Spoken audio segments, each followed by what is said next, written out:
তা আমরা একটু খেয়ে দিয়ে বাগানে বেরিয়েছি একটু ঘুরতে।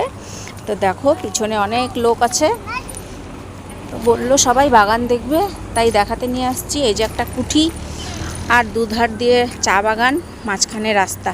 কি সুন্দর জায়গা, দেখলেই মন ভরে যায়, সবুজে সবুজ, তাই না বন্ধুরা? দেখো তো এরকম সবুজ বাগান কার কার ভালো লাগে প্লিজ একটু কমেন্ট করে জানাবে তোমরা।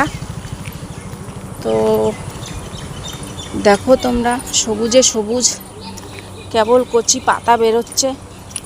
এই যে পাতাগুলো দেখো, দেখেছো সবাই? তা আমাদের এখানকার বিখ্যাত গুডরিক চায়, বিখ্যাত হচ্ছে চা, উত্তরবঙ্গের বিখ্যাত চা। তো আমরা একটা মোড়ে আসছি, তো এখানে কতগুলো ফটো বানাবো, ভিডিও শ্যুট করব। তো সবাই ভালো থেকো, টাটা।